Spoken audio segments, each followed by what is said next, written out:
सभी छोटे बड़े श्रोताओं को सुनीता भटनागर का प्यार भरा नमस्कार।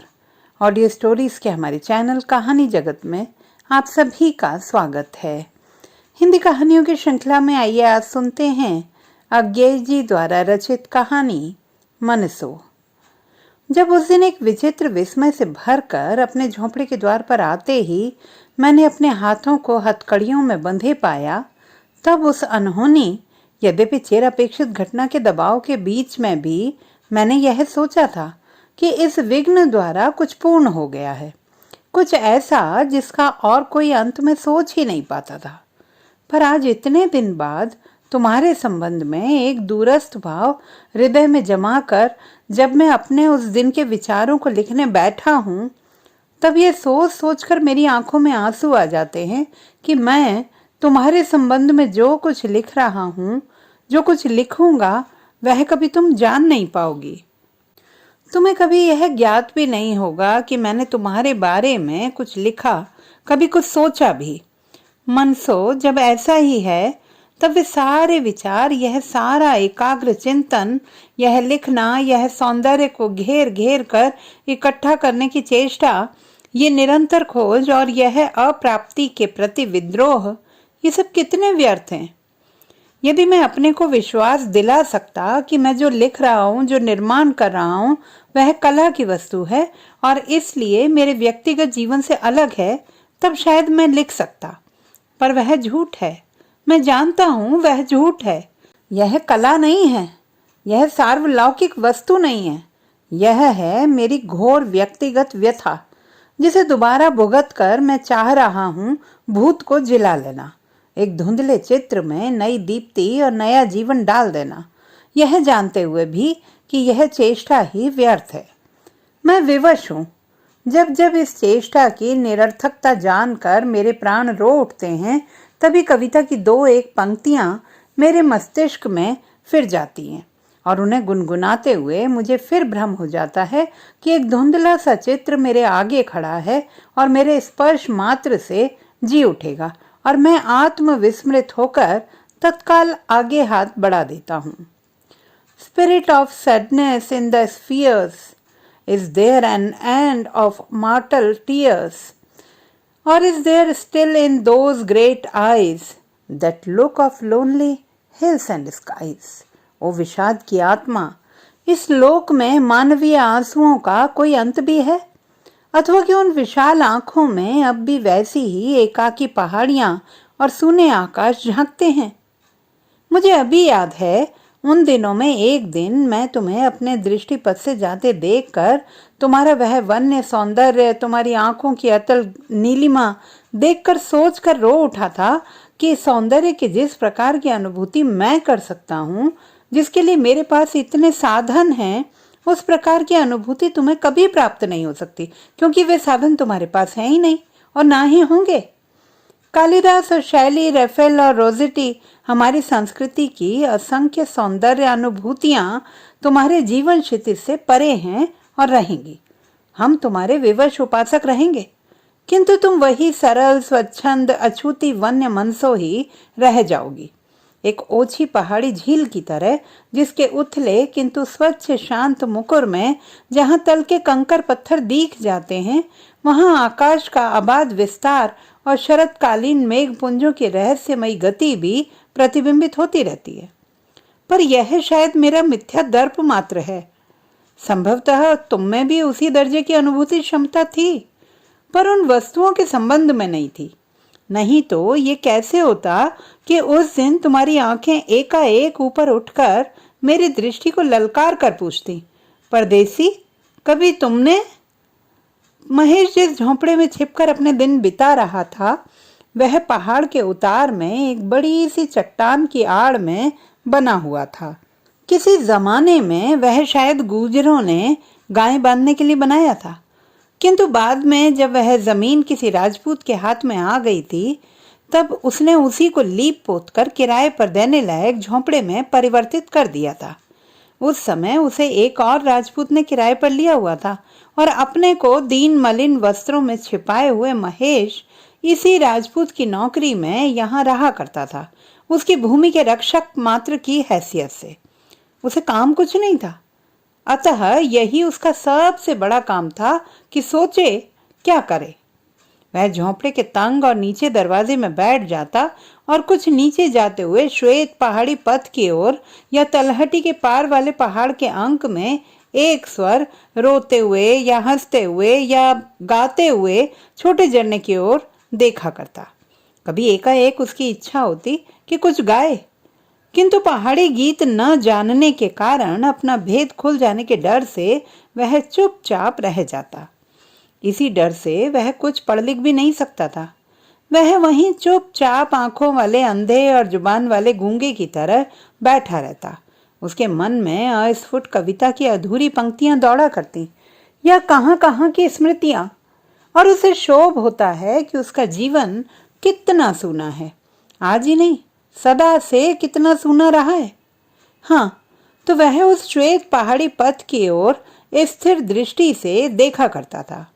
उस पथ में कुछ नई बात नहीं थी, एक साधारण पहाड़ी थी, किंतु महेश जो उसकी ओर इतनी देर देखते देखते भी उकताता नहीं था, उसका कारण यह था कि सब और हरियाली से घिरे रहने के कारण उसे चीड़ वृक्षों की आड़ में से थोड़ी देर के लिए निकलकर खो जाने वाले इस पथ की धवलता एक नएपन का, एक कोमलता या सजीवता का आभास दे जाती थी।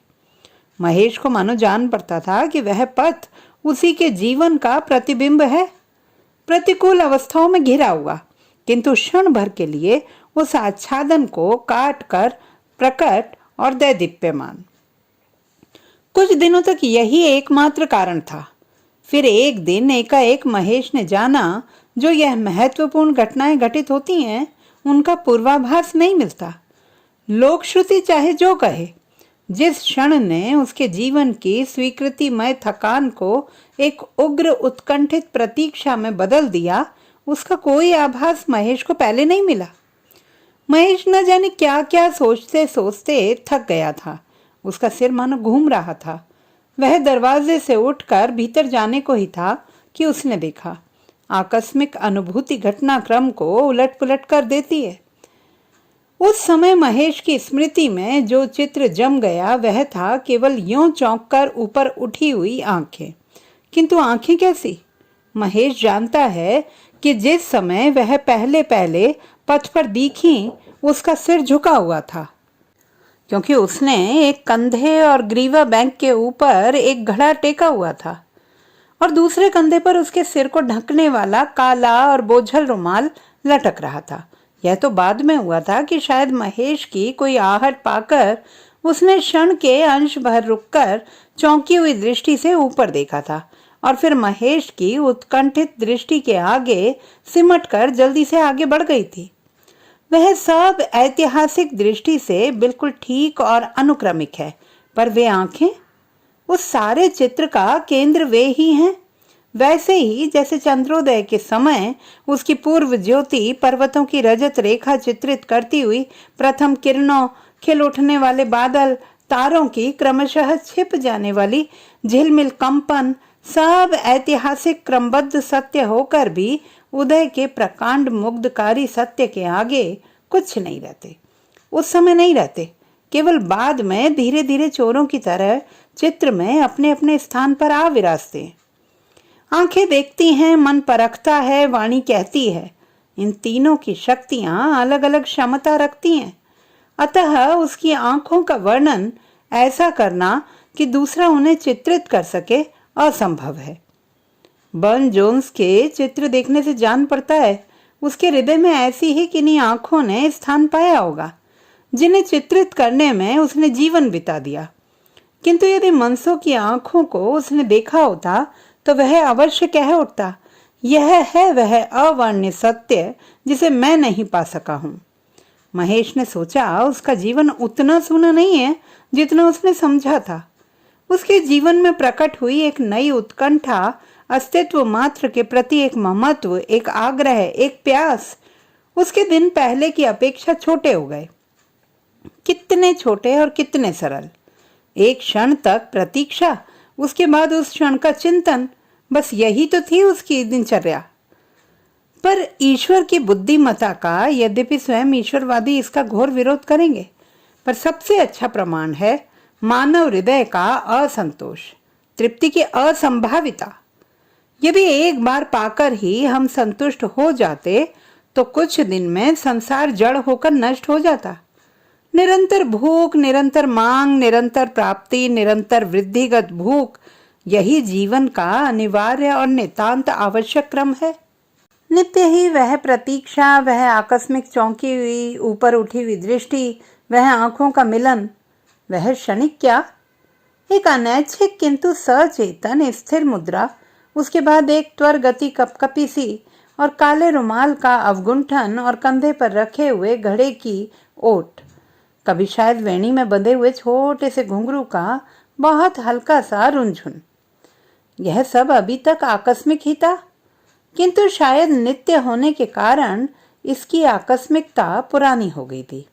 तभी तो उस दिन जब महेश अपने अभ्यस्त स्थान पर खड़ा खड़ा एक विचारपूर्ण प्रतीक्षा में उलझा हुआ था, तब उसके मन में एक दबा हुआ सा असंतोष था कि इस क्रम में कोई परिवर्तन क्यों नहीं होता।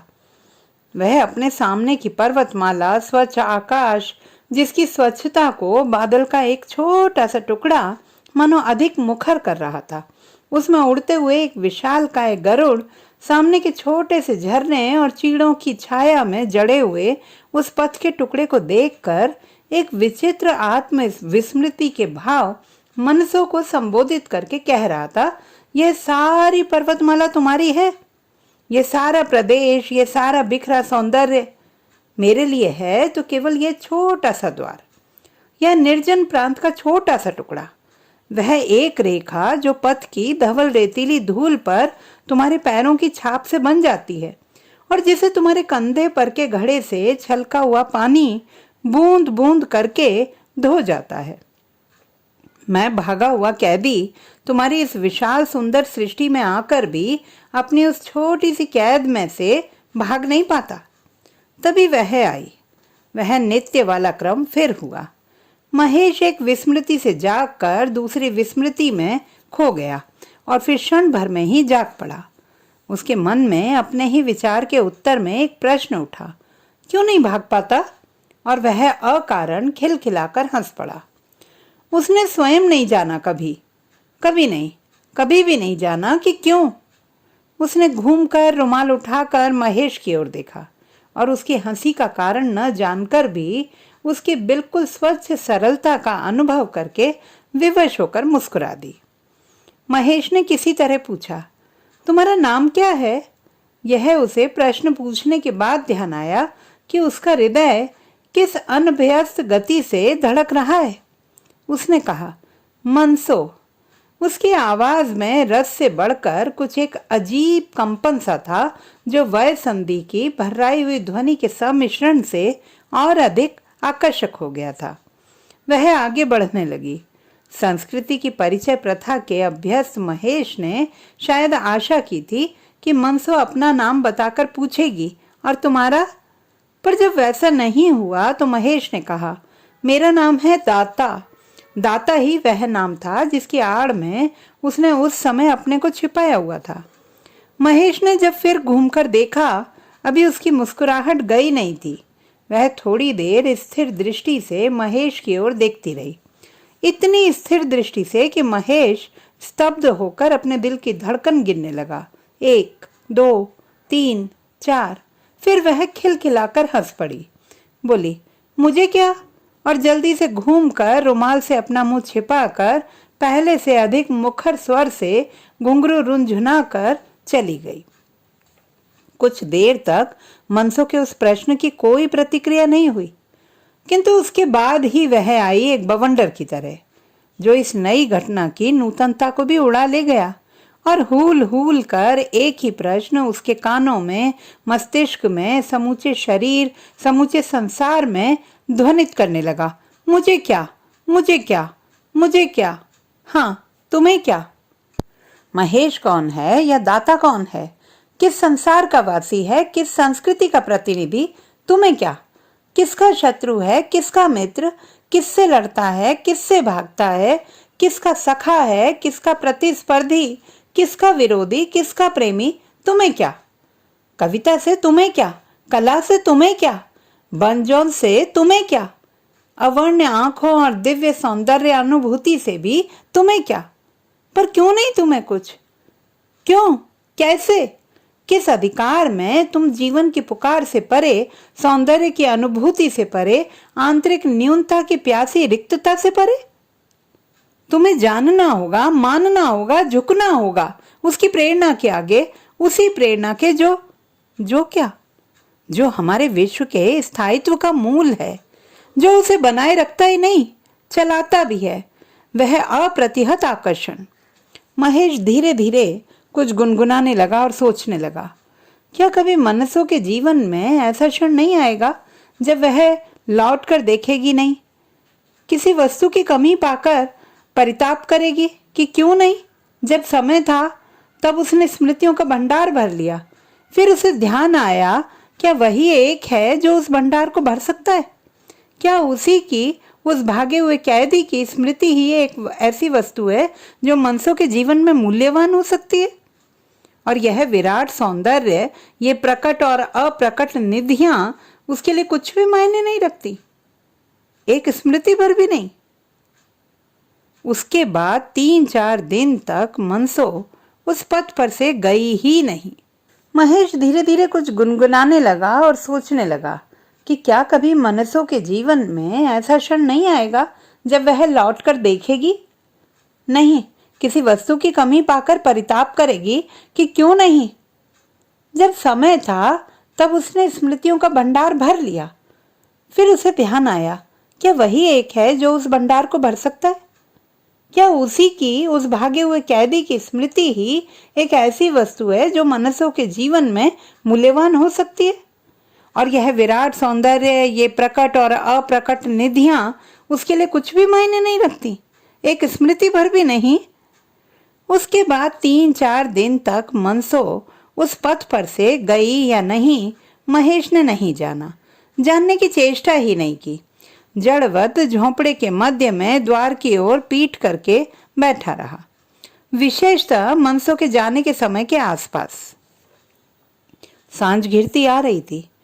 पर्वत श्रृंगों से घिरे हुए उस बड़े प्याले में, जिसमें पहाड़ी झरना बहता था, अंधकार भर गया था और बढ़ रहा था। केवल ऊंची चोटियों पर कहीं कहीं एक रक्तिम सा प्रकाश था जो शीघ्र उस बढ़ते हुए सजीव अंधकार में घुलता सा जा रहा था। प्रकृति मानो थककर सोने की तैयारी कर रही थी।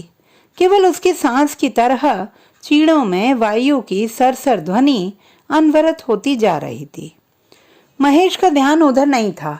वह एक चोटी से कुछ ही दूर उतरकर एक ऊंचे पत्थर पर खिन्न मन से बैठा हुआ था। पहला क्रम टूट जाने से उसका यही क्रम हो गया।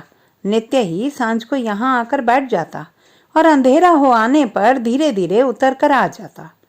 इसमें सुख नहीं था, थी एक कुड़न, पर फिर भी वह नित्य ऐसा ही करता था। ऐसा करना अपने झोंपड़े के द्वार पर प्रतीक्षा करने से अधिक सहज पाता था। बैठे बैठे वह शून्य दृष्टि से कुछ दूर नीचे के एक झोंपड़े की ओर देख रहा था। उसने देखा, वहां से कोई निकलकर धीरे धीरे उसकी ओर आ रहा है, कमर झुकाए मानो कुछ ढूंढता आ रहा हो। उस धुंधलके में वह पहचान नहीं सका कि कौन है, किंतु समीप आकर जब उसने पूछा कि यहाँ क्यों बैठे हो, तब महेश चौंक उठा। मनसो? वह बिना उत्तर दिए ही मनसो के मुख की ओर देखने लगा। मनसो ने फिर कहा, यहाँ सांझ को मत बैठा करो, इधर रीछ आते हैं। महेश की बड़ी उत्कट इच्छा हुई कि कह दे, तुम्हें क्या, पर वह कह नहीं पाया। अपना शोभ निकाल देने का इतना सरल उपाय वह न जाने क्यों स्वीकार नहीं कर सका। उसने उदास से स्वर में पूछा, तुम यहाँ क्या कर रही हो? एक बूटी ढूंढ रही हूँ। कैसी बूटी? दवाई है, कहकर उसने अपने हाथ में पकड़ी हुई 1-2 फुनगियां महेश को दिखा दी। लाओ मैं भी देखूं, कहकर महेश ने हाथ बढ़ाया तो वह पलटकर हंसकर भागती हुई बोली थी, क्यों, तुम्हें क्या हुआ है? क्षण भर में ही वह झोंपड़े के भीतर जा पहुंची। तब महेश अपने आप को कोसने लगा कि क्यों उसने इतनी शीघ्र हार मान ली और इतनी बुरी तरह पिटा। वह जानबूझकर बहुत रात गए तक वहीं बैठा रहा, किंतु न तो रीछ आया और न, हाँ, इसकी भी एक छिपी छिपी आशा थी, न मनसो ने ही झोंपड़े के बाहर आकर देखा कि वह चला गया है या अभी बैठा है। झोंपड़े में जो धीमा प्रकाश था वह जब बुझ गया तब महेश धीरे धीरे सिर झुकाए उतर आया। महेश ने निश्चय कर लिया था कि वह अब फिर उधर कभी नहीं देखेगा। वह झोंपड़े में बैठा ज्यों ज्यों मनसों के आने का समय निकट आता जाता था, त्यों त्यों अधिक निश्चयात्मक भाव से अपने को कहे जा रहा था, नहीं देखूंगा, बिल्कुल नहीं देखूंगा। और उसे लग रहा था कि सामने वाली पहाड़ी झरने की ध्वनि भी मानो उसी निश्चय की आवृत्ति साथ साथ ताल देते देते अधिकाधिक तीखी होती जा रही है। जब वह समय आया और बीत गया और महेश अपने स्थान से हिला नहीं, तब वह एकाएक विजय के उल्लास से फूल उठा। कितनी बार ऐसा होता है कि ठीक पराजय के समय ही हम विजय के उल्लास से भरते हैं, और उठकर सीधा द्वार की ओर गया। वह तो चली गई होगी, पर शायद उसके पद चिन्हों को धोने वाली बूंदों की रेखा बनी होगी। यह सोचते हुए उसने झांक कर देखा। पथ के किनारे पर बनी हुई मेड़ पर वह बैठी थी, गोद में घड़ा रखे, घड़े के मुंह पर दोनों हाथ रखकर उन पर ठोड़ी टेके स्थिर दृष्टि से उसकी ओर देख रही थी। क्या वह थकी थी? यदि ऐसा तो क्या महेश से आंखें चार होते ही सकपका कर उठी और घड़ा उठाकर जल्दी से चीड़ों की ओर हो गई। महेश को ऐसा अनुभव हुआ कि उसकी विजय और भी पुष्ट हो गई है, मानो उसने कोई चोर पकड़ लिया है। वह फिर खिलखिलाकर हंस पड़ा। जब वह लौटा तब उसके मन में कविता की एक पंक्ति सहसा गूंज उठी। ऐसे भी क्या दिन होंगे जब स्मृति भी नष्ट हो चुकी होगी? किंतु कविता की पंक्ति में जो आशंका, जो संशय भाव था, वह उसके मन में नहीं जागा। उसके मन में प्रश्न का उत्तर बिल्कुल सीधा, बिल्कुल निश्चयात्मक था। पर उसके बाद जब महेश नित्य ही पूर्ववत झोंपड़े के द्वार पर बैठकर प्रतीक्षा करने लगा और मनसो नहीं आई, तब धीरे धीरे उसे ज्ञात हुआ कि जिसे वह अपनी विजय समझे था, वह वास्तव में उसकी पराजय, घोर आत्मसमर्पण था। विजय मनसो की ही थी और उसी की रहेगी। वह यह जानने की जितनी ही कोशिश करता कि मनसो क्यों नहीं आई, उतनी ही उसकी उलझन बढ़ती चली जाती। एक ही कारण उसे उचित जान पड़ता था कि वह जानबूझकर नहीं आई, किंतु इसी को स्वीकार करने के विरुद्ध उसकी समूची आत्मा विद्रोह कर उठती थी। यदि वह उसे बिल्कुल महत्व नहीं देती, उसकी इतनी उपेक्षा करती है, तो वो इसे इतना महत्व क्यों देने लगा कि वह केवल उसी के कारण, उसी को चिढ़ाने के लिए उस पद से आना छोड़ दे? यह तो केवल तब हो सकता है जब कुछ नहीं। एकाएक महेश को ध्यान आया, मनसो पानी भर कर ले जाती है, पर वह उसे लौटते ही देखता है, आते हुए कभी नहीं देखता। इसका यही कारण हो सकता है कि वह पानी लेने किसी दूसरे पथ से जाती थी, अब वापस इधर से ही लौटने लगी है। पर क्यों? आखिर क्यों? जिस समय महेश ने यह सोचा, उस समय बिल्कुल सवेरा था, पर यह उलझन इतनी गौरवान्वित हो गई थी, उसका सुलझाना इतना नितांत आवश्यक हो गया था कि महेश उसी समय निकलकर मनसो के झोंपड़े की ओर चल पड़ा, यह देखने के लिए कि वह किधर से जाती है। सूर्य की पहली किरण नहीं तो किरणों का पहला पुंज अवश्य मनसो की झोंपड़ी को छूता था। जिस समय महेश उसके पास पहुंचा, उस समय समूची झोंपड़ी उस कोमल धूप में नहा रही थी, पर धूप के रंग में अभी तक वह स्निग्ध लाली थी जो संध्या की धूप में देर तक रहती है, किंतु प्रातः काल में अत्यंत क्षणस्थायी होती है। महेश ठिठक गया। मनसो अपनी झोंपड़ी के बाहर एक काली गाय को दुह रही थी। काली घघरी में आवृत घुटनों में टीन का कमंडल दबाए, काले रुमाल में छिपे हुए सिर को गाय के पेट पर टेके महेश की ओर पीठ किए वह बैठी थी और दूध दुहते हाथों की गति के साथ उसकी वेणी के सिरे पर बंधा हुआ लोलक धीरे धीरे इधर उधर झूल जाता था।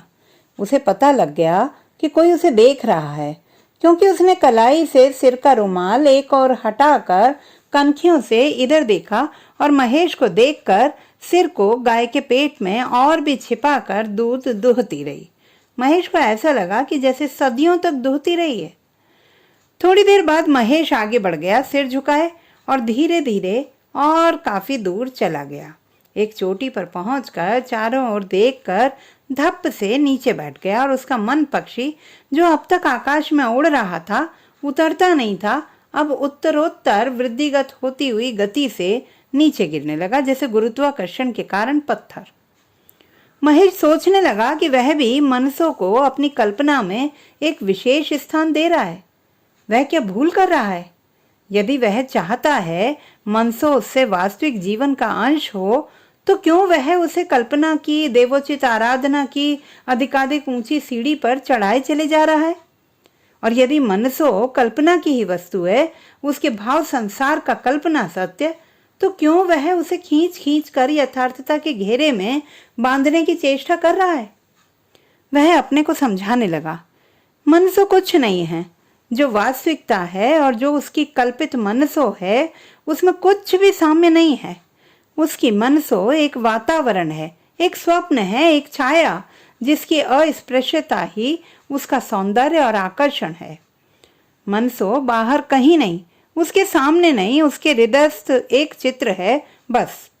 और यह क्या है जो सामने है? ये बर्न जोन्स के स्वप्नों से भरी रहस्यमयी आंखें, ये अमानिशा की स्वर्गगा के समान काले अंबर पर चमकता हुआ वेणी सूत्र, यह कुछ नहीं। बर्न जोन्स कहाँ है? उससे पूछो, उसने कभी बर्न जोन्स का नाम सुना है? बर्न जोन्स के चित्र सी आंखें, यह वर्णन क्या उसके लिए कुछ भी अभिप्राय रखता है? स्वर्गंगा उसके लिए क्या है? एक बड़े पीड़ित विस्मय में महेश को यह ज्ञान हुआ कि उसकी मनोगतियां बिल्कुल भिन्न तलों पर चलती हैं। महेश के लिए जो वाक्य संसार का सारा अभिप्राय लिए रहते हैं, वे मनसों के लिए महत्व ही नहीं रखते, कुछ भी अस्तित्व तक नहीं। और बढ़ते हुए विस्मय, बढ़ती हुई पीड़ा में वह स्वयं को बताने लगा कि किसी भी वस्तु का सौंदर्य वह मनसों के साथ नहीं बांट सकता, उस मनसों के साथ जो उसके मन में नहीं, अपने घर में बसती है। उफ, संसार की कोई भी अच्छी सुंदर वस्तु ऐसी नहीं है जिसे देखकर सुख पाकर वह मनसों की आंखों की ओर देखे और उनमें अपने सुख का प्रतिबिंब पा सके। क्या हुआ यदि वे बर्न जोन्स के स्वप्न की आंखें हैं? क्या होगा? महेश की आंखों में आंसू आ गए। इतना आकस्मिक, इतना अभूतपूर्व था ये ज्ञान। जब आदमी को चोट लगती है तब उसकी ओर ध्यान देने से पीड़ा अधिक होती है, पर यह जानते हुए भी उसका ध्यान बार बार उधर ही जाता है। महेश भी रह रहकर अपने को कहने लगा, वह दूध दुहती है, पानी लाती है, गायें चराती है, बूटियां बीनती है, पानी पीती है, सो जाती है, इससे बाहर उसका कुछ नहीं। इसके आगे का संसार ना उसने देखा है, ना देख सकती है, ना देखने की इच्छा करती है। इससे बाहर उसकी तृष्णा जाती ही नहीं और इससे कभी उकताती भी नहीं कि बाहर जाने को उत्सुक हो। वह सोचने लगा, चाहने लगा कि मनसों में इस सब के अतिरिक्त भी कुछ होता। उसकी आंखों में इन पहाड़ों और आकाश के सूनेपन की छाया के साथ ही कुछ और भी छाया से बढ़कर उस सूनेपन की अनुभूति नहीं तो उसे अनुभव करने का सामर्थ्य। ये विचार उसको जितने ही अप्रिय लगते, उतना ही वह उन्हें और सोचता, और जितना अधिक वह सोचता उतना ही उसका विक्षोभ बढ़ता चला जाता, भरी आंखें बहती चली जाती। तब एक क्षण वह आया जब वह आगे सोच ही नहीं सका। वह उठा और वापस उतरने लगा। मनसों की झोंपड़ी के पास आने तक उसकी पीड़ा की तीक्ष्णता बहुत कुछ धीमी पड़ गई थी। उतरते उतरते जब बीच बीच में वह उस झोंपड़ी की ओर देखता, तब उसमें किंचित विशेषण शून्य भाव के अतिरिक्त कुछ नहीं होता। किंतु झोंपड़ी के पास आते ही उसके पुराने सब संशय, वे सारी दुखद आशंकाएं पुनः जाग उठी। झोंपड़ी के बाहर खुली धूप में घुटने टेक कर बैठी हुई मनसो बछिया को नहला रही थी। उसकी मुद्रा में एक तन्मयता का, एक दिव्य आर्जव का भाव था, किंतु उसके चेहरे पर, उसकी आंखों में थी वही गहरी रहस्यमयी हल्की मुस्कान। महेश उसके बहुत समीप पहुंच गया था। उसने शायद अपने विचारों के दबाव के कारण ही सहसा पूछा था, मनसो, तुम थक नहीं जाती? मनसो ने चौंक कर केवल आंखें उठाकर महेश के मुख की ओर देखा। वे आंखें और उनकी वह उठती हुई चितवन, और एक दूरस्थ विस्मय के स्वर में कहा, नहीं तो काहे से? महेश जैसे एकाएक बुझ गया। थकना काहे से ये भी नहीं जानती, और नीचे उतर गया। एक बार लौट कर भी नहीं देखा। महेश में कुछ बदल गया। वह झोंपड़ी के बाहर नहीं निकलता, उसके द्वार पर खड़ा रहता, किंतु किसी प्रतीक्षा में नहीं, किसी आशा में नहीं, किसी उल्लास में भी नहीं, केवल वहीं पड़ा रहने के लिए पड़ा रहता।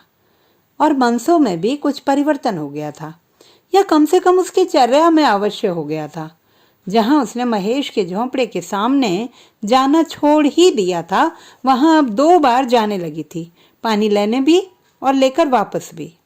यह बात महेश को पहले ही दिन ज्ञात नहीं हुई। उसका मस्तिष्क इतना निकम्मा हो गया था कि 2-3 दिन तक मनसों को 2-2 बार देखकर भी उसे किसी परिवर्तन का ध्यान ही नहीं हुआ था। किंतु धीरे धीरे यह बात उसके मन में स्थान पाने लगी, और एक दिन सहसा उसे पूर्ण ज्ञान हो गया कि यह परिवर्तन हो गया है। अकस्मात एक दिन के लिए नहीं हुआ, दैनिक क्रम बन गया है। पर इससे उसे किंचित मात्र भी आनंद नहीं हुआ।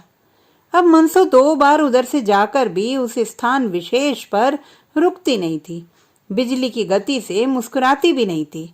इसके विपरीत महेश को लगता था कि वह जानबूझकर सिर अधिक झुका लेती है, आंखें अधिक यत्न से पथ पर जमाए रहती है, घड़े को उस कंधे पर रखती है जो महेश के सामने होता है, और रुमाल भी दूसरे कंधे पर न डालकर उसी कंधे पर डालती है, ताकि किसी तरह वायु की सहायता पाकर भी महेश उसके मुख को न देख पाए। और महेश को समझ नहीं आता कि ये सब क्यों। कई दिन बाद एक दिन जब मनसो पानी लेकर लौट गई, तब घड़े की टपकी हुई बूंद की रेखा देखते देखते महेश को ध्यान आया कि वह शायद उसकी गलती है, शायद उसी में कोई त्रुटि है, कोई अक्षमता। शायद मनसो उससे किसी वस्तु की, किसी भाव की, किसी चेष्टा की आशा करती है। शायद वह किसी चीज की प्रतीक्षा, किसी घटना की इच्छा करती है, और महेश में उसकी न्यूनता पाती है। एक संशय नाचने लगा उसके हृदय में कि यदि उसमें वह मौलिक अक्षमता न होती तो शायद यह सारी क्रिया किसी नएपन की ओर बढ़ती, कुछ फलित होती, कुछ बन सकती। कितनी भयंकर थी वह कल्पना कि मनसो प्राप्य, स्पृश्य, ज्ञेय थी, पर उसी की किसी कमी के कारण प्राप्य, स्पृष्ट, ज्ञात नहीं हो पाई। उस समय वह कुछ नहीं कर सकता था। अतः उसने निश्चय किया कि अगले दिन जब मनसो उधर से जाएगी तब वह अवश्य उससे पूछेगा कि महेश ने पुकारा, मनसो। आवाज से वह चौंकी अवश्य, किंतु रुकी नहीं, न उसने ऊपर ही देखा। प्रत्युत कुछ अधिक सिर झुकाकर, कुछ अधिक तीव्र गति से आगे निकल गई, चीड़ के पेड़ों की ओट में हो गई। महेश जड़वत उस पथ की ओर देखता रह गया जिस पर आज अभी वह बूंदों की रेखा भी नहीं थी। जब मनसो पानी भरकर लौट आई तब भी महेश वैसे ही बैठा था। मनसो को देखकर ही उसकी मूर्छा टूटी। उसने फिर पुकारा, मनसो।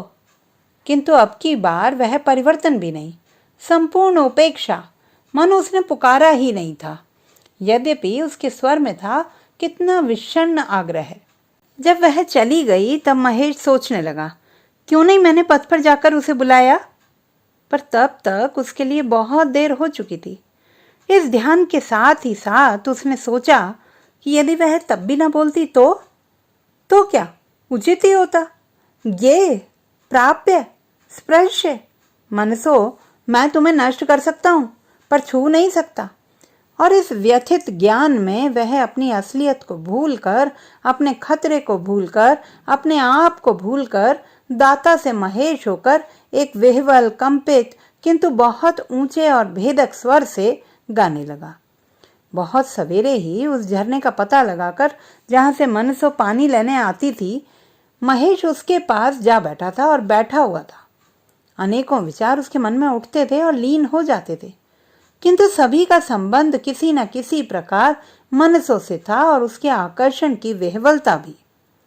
आज न जाने क्यों उसका मन अपेक्षाकृत स्वच्छ और प्रखर हो गया था। अधिक अलगाव से प्रत्येक बात पर विचार कर सकता था। वह सोच रहा था कि इस आकर्षण का कारण, औचित्य और फल चाहे जो हो, एक बात अवश्य थी कि वह अब तक मनसों के प्रति अन्याय करता आया था, और वह अन्याय आकर्षण के, क्या वह उसे प्रेम कह सकता है? कारण नहीं, केवल स्वार्थ के कारण। मनसो क्या सोचती है इस पर उसने विचार ही नहीं किया। वह अपना ही पक्ष सोचता रहा है और मनसो का पक्ष अवश्यमेव विचारणीय है। इसका प्रमाण है उसका कल का बर्ताव। कल ही क्यों, उसका प्रत्येक कार्य, प्रत्येक शब्द। मनसो कुछ हो, असभ्य हो, जंगली हो, अपढ़ हो, है तो स्त्री, और इसलिए स्त्री की स्वाभाविक सहज बुद्धि रखती है और स्त्री जीवन की मांगों का अनुभव भी करती है। महेश क्यों सदा उसे भुला भुला कर अपनी ही बुद्धि के अभिमान पर अपनी मांगों की पूर्ति खोजता आया है? क्यों नहीं देख पाया कि मनसों का प्रत्येक शब्द एक ललकार है जो प्रत्येक स्त्री, प्रत्येक पुरुष को करती है। वह पुरुष चाहे वांछित हो चाहे अवांछित, संगी बनने के योग्य हो अथवा अयोग्य, बल्कि वह ललकार ही तो कसौटी है जिस पर वह वांछनीयता या योग्यता परखती है।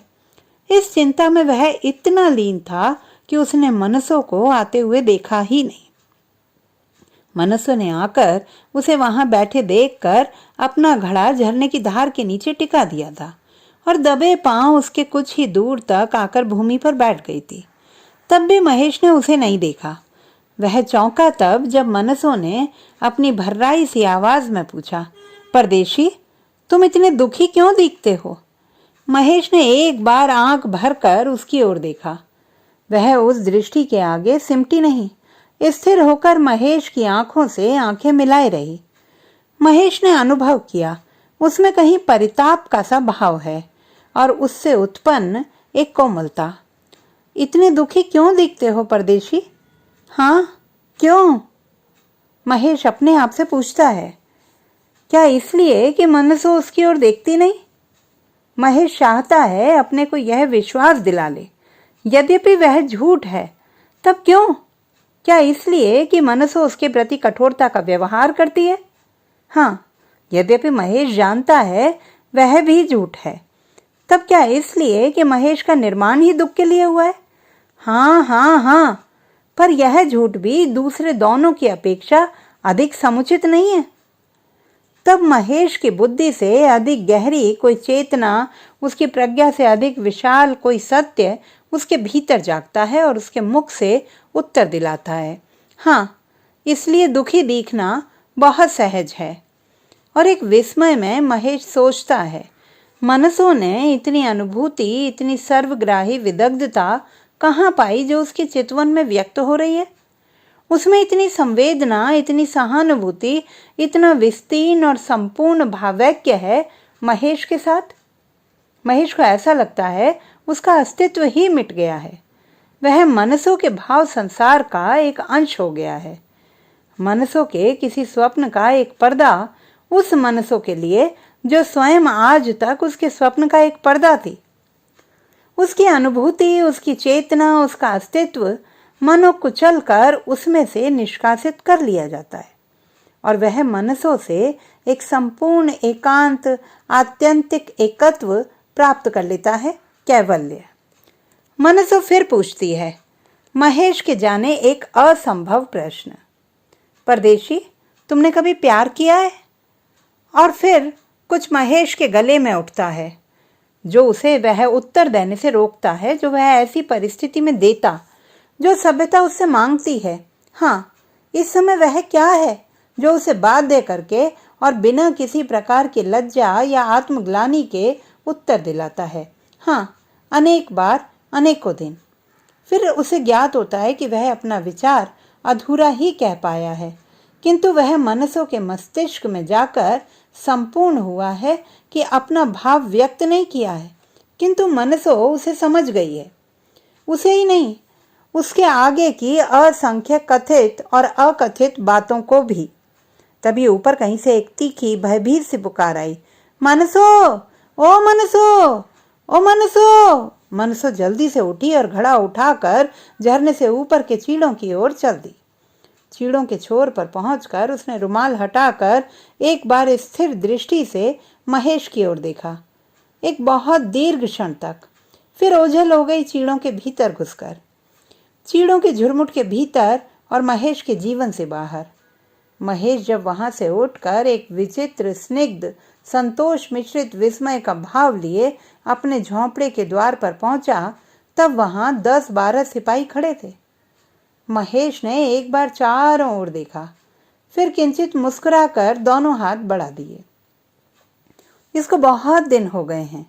आज मैं कारागार में बैठा इस सब कुछ को कल्पना में खींचकर लाता हूं तो मुझे याद आता है कि उस समय अपने हाथों पर हथकड़ियां देखकर मुझे यही ध्यान हुआ था कि यह उचित हुआ। इसने एक स्मृति को पूर्णता दे दी कि यह यदि उस समय ना होता तो एक स्वप्न कभी बन ही ना पाता।